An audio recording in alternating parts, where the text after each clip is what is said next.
In the next 60 seconds, you will finally understand the strange grief of an empty house, and you will discover why that aching question, "What now?"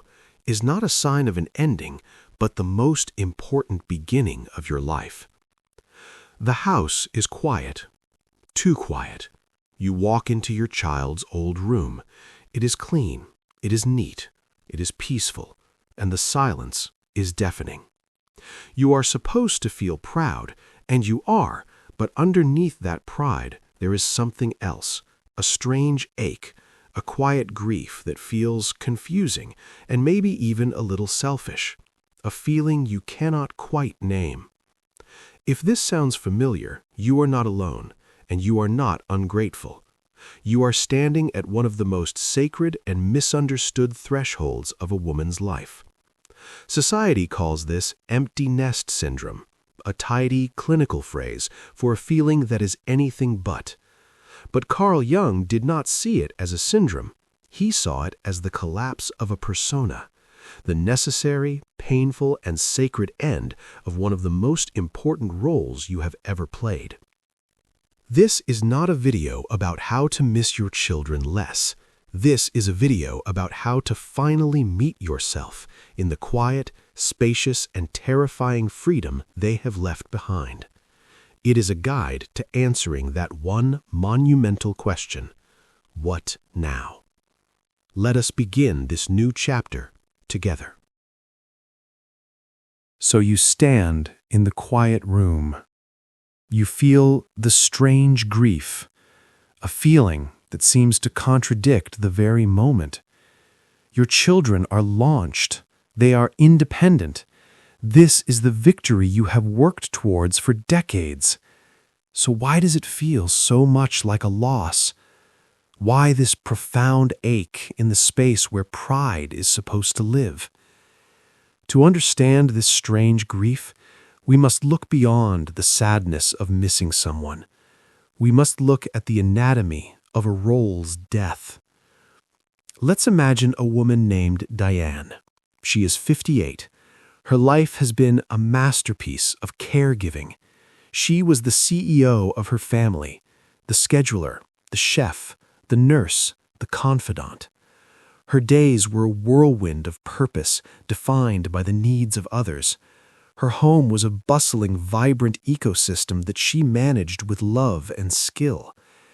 Now, her youngest has left for college. The house is still. She walks from room to room, rearranging things that are already neat. She makes a cup of tea and sits in the silence. And in that silence, a feeling rises that is more terrifying than sadness. It is a feeling of profound meaninglessness. A quiet inner voice asks, "If I am not their mother in the same way anymore, who am I?"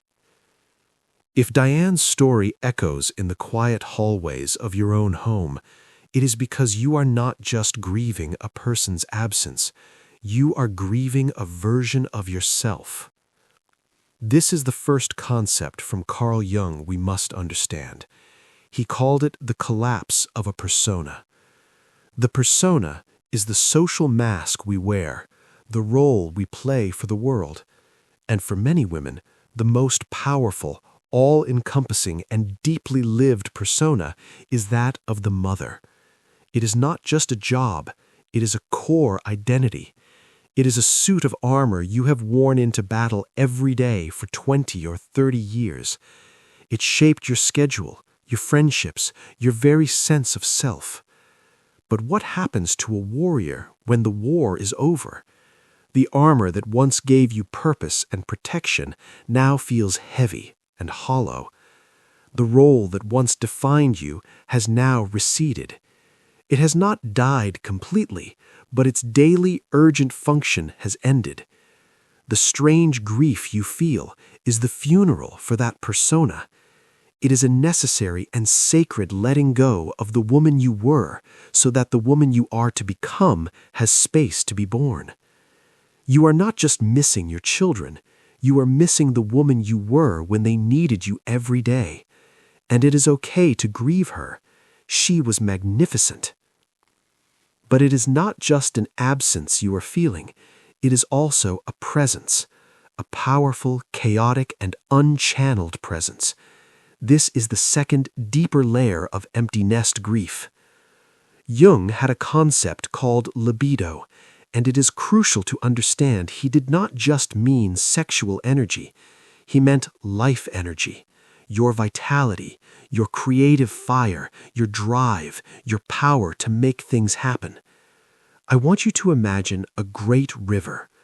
For the past few decades, you have been the engineer of a great river of maternal energy. You directed its powerful current toward your children. It was the river that powered them through fevers, through homework, through heartbreaks. You carved canyons of patience with its flow and irrigated fields of selflessness. It was a magnificent feat of emotional engineering. But now, your children have become their own rivers. They are flowing out into the world. And the great river of your own life energy is still there. It is just as powerful as it was yesterday. But its main channel is gone. So what happens to a powerful river when its primary channel is suddenly blocked? It floods. It pools and churns and seeks new outlets. This is the anatomy of the restlessness you feel. The sudden urge to clean an already clean house, the feeling of being unsettled for no reason, the tears that come from nowhere. It is the chaotic, unchanneled flow of your own life force looking for a new direction. It is a massive source of power with nowhere to go. The grief is the funeral for the old channel. The anxiety and restlessness is the churning of the water as it seeks a new one. So the emptiness you feel is not a void, it is a flooded valley. It is a reservoir of untapped power that now belongs entirely to you. The pain is not a sign that your life is over. It is the powerful, undeniable signal that a new life is demanding to be lived. And that realization leads us directly back to that one terrifying and majestic question: what now? What do you do when you are standing in the middle of a flooded valley with all the power in the world at your disposal and no map to tell you where to direct the river? That is where we meet the terror and the majesty of the blank page. And that is what we will explore next. So we are left with the question, that great echoing question in the quiet house: what now? And we must be honest. The first feeling that this question brings is not excitement, it is terror. For decades, your life was a book with a clear plot. Get an education, build a career, find a partner, raise a family. The chapters were written for you by culture, by biology, by expectation. Your job was simply to live them out as best you could. But now, for the first time in your adult life, you have turned a page, and the next page is blank. Completely blank. There are no chapter headings, no footnotes, no instructions, just a vast, white, silent space. This is the terror of the empty nest. It is not just the absence of your children, it is the terrifying absence of a script. This is a profound shift in identity. For your entire life, your sense of self was tied to doing for your children, doing for your family, doing for your job. Now the quiet is asking you to simply be, and you may not know who that person is. This is where we must make the most important distinction of your midlife journey. It is the choice between seeing this moment as a void or seeing it as a canvas. The void is a vacuum. It is a black hole that pulls you into meaninglessness and despair. It is the feeling that the best part of your life is over and all that is left is an empty waiting room. The void says, "There is nothing left for me." It is a passive state of being. The canvas is also an empty space. But it is an emptiness filled with pure potential. It is the pristine, untouched space upon which a new masterpiece can be painted. The canvas does not say there is nothing left. It whispers, now you can create anything. It is an active state of discovery. The strange grief of the empty nest is the pain of standing at the threshold between these two perceptions. Part of you mourns the finished book, and another part of you is terrified of the blank page, and that is completely, profoundly, humanly okay. But there is something else happening in this quiet space. As you stand before the blank canvas, you might start to hear things, whispers, faint memories, old songs, the ghosts of who you were before the role of mother became your entire world. This is the second great gift of the empty nest. It is the return of the unlived life. Remember those locked rooms we talked about in a previous video? The parts of yourself you had to put away to raise a family? The artist, the musician, the traveler, the writer. You did not kill those parts of yourself. You simply asked them to wait. And now their waiting is over. The emptiness you feel is the space they now have to re-emerge. The quietness of the house is the silence that finally allows you to hear their whispers. That sudden, inexplicable urge you feel to buy a set of watercolors, that is the artist gently knocking.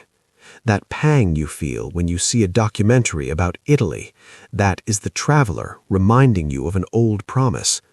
That strange sadness that comes over you when you hear a certain piece of music, that is the musician in your soul asking if it can come out and play again. These are not just random feelings of regret. These are sacred invitations. These are the voices of your lost selves, not haunting you, but calling you home. They are the breadcrumbs leading you out of the void and toward the canvas. For many women, this can be a time of great sadness and confusion. They look at these old dreams and think, it is too late, I am too old, I have missed my chance. But Carl Jung taught that the second half of life is not for finishing the story of the first half, it is for writing an entirely new one. It is the time the soul has been waiting for.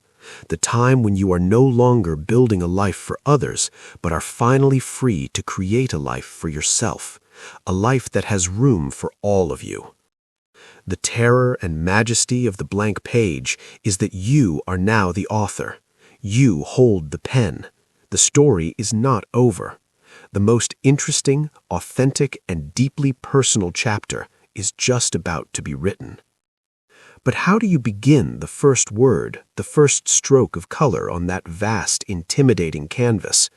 That is the art of planting seeds, and that is what we will explore next. So here you are, standing before the vast white canvas of your life. The pressure to create a masterpiece can be paralyzing. The fear of making a wrong move can keep you from making any move at all. But that is not how art begins, and that is not how this next chapter of your life begins. It begins not with a grand vision, but with a single, gentle touch.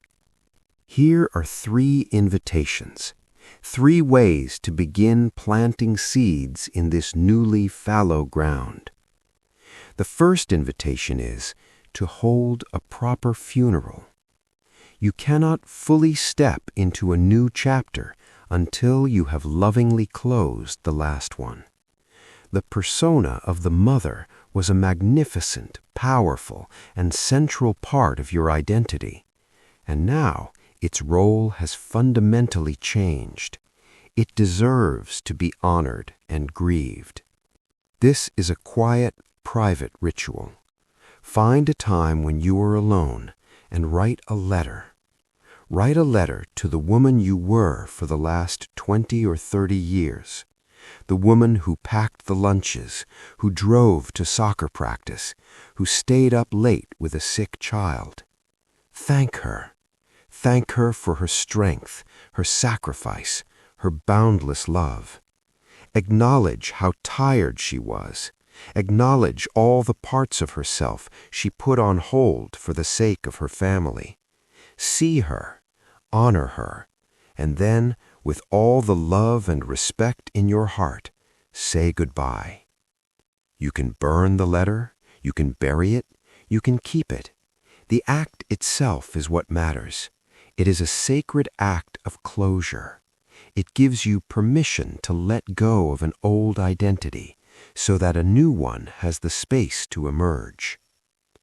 Once you have created that space, you are ready for the second invitation. Start a sacred what-if journal. Your mind, conditioned by decades of responsibility, will scream at you to find a new purpose. What is my passion? What is the next big thing I am supposed to do? I want you to know that this question, at this stage, is a trap. It is too loud. It is the voice of the old script demanding another grand role for you to play. We are going to ignore that voice. Instead, we are going to listen for whispers. This journal is not for goals or plans. It is for curiosity only. It is a playground for your soul. The only questions you are allowed to ask in this journal are gentle ones. Questions like, what if I had one afternoon with no obligations at all? What might I do? What is a small thing that brought me a flicker of quiet joy this week? What was I passionate about when I was 16, before the world told me what to be passionate about? What is a topic I find myself secretly Googling when no one is around? This is not a search for a new career. It is a treasure hunt for your own quiet interests. You are not looking for a destination. You are simply learning to read the signs and symbols of your own inner landscape again. You are relearning the language of your own soul. And once you have started to hear those whispers, you can move to the third and most important invitation, the practice of the smallest yes. The journal is where you listen. This invitation is where you answer. But your answer must be small, impossibly small, because a big yes is intimidating. A big yes brings up all the old fears of failure and not being good enough. A small yes is gentle, it is manageable, and it is how you build trust with your emerging self. Here is how it works. You look at your what-if journal. If you wrote about a strange curiosity for pottery, your smallest yes is not to sign up for a 12-week course. It is not to buy a potter's wheel. It is to spend 5 minutes on YouTube watching a video of someone's hands shaping clay. That's it. That is the entire practice. If you wrote about missing music, your smallest yes is to create a playlist of one song that you used to love and to listen to it, just once. If you wrote about wanting to travel, your smallest yes is to go to the library and borrow one travel book about a place that fascinates you. These are not trivial acts, they are profound. Each small yes is a vote of confidence in your own soul's whispers. It is a way of saying to those locked away parts of you, I hear you, I see you, and I am willing to take one tiny step in your direction. This is how the new chapter begins, not with an earthquake, but with the gentle turning of soil.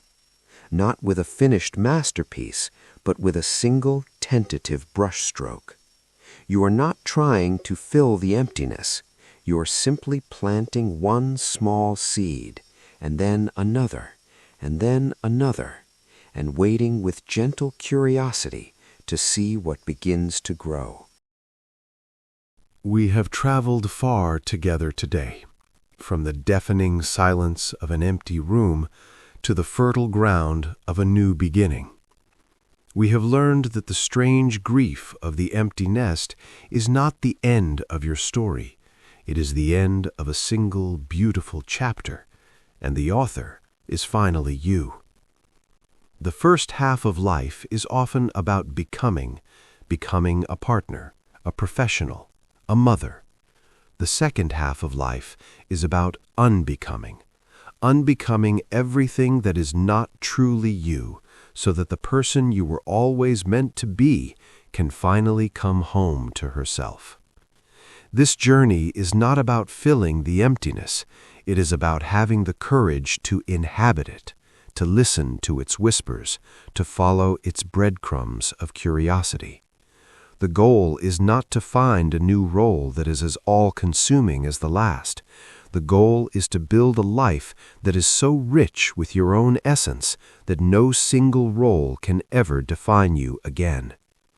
That is the ultimate destination of this path, not a life free from change, but a life anchored in a self that is unchanging. Your worth is not in what you do for others. It never was. Your worth is simply in who you are. If this message today has resonated in that quiet place within you, I invite you to make a gentle commitment, not for me, but for yourself. In the comments below, simply write the words, "I am open to my next chapter." Let it be a quiet declaration, a digital anchor for your intention to welcome this new becoming. But I must be honest with you. As you begin this new journey of self-discovery, a new and tender challenge may arise. After decades of being needed, of being seen as the center of a family's universe, you may suddenly feel invisible, as if the new person you are becoming goes completely unnoticed by the world. If you want to continue exploring, please watch my next video, Feeling Unseen, for the woman who gives so much and feels invisible. It is the next sacred step on this journey. In that video, you will find a space to understand this deep, quiet loneliness and discover how to reclaim your visibility, not for others, but for yourself. Thank you for sharing this quiet space with me today. Remember to be gentle with yourself. The ground is fallow, not barren. You are not starting over. You are starting from a place of deep wisdom and experience, one breath at a time.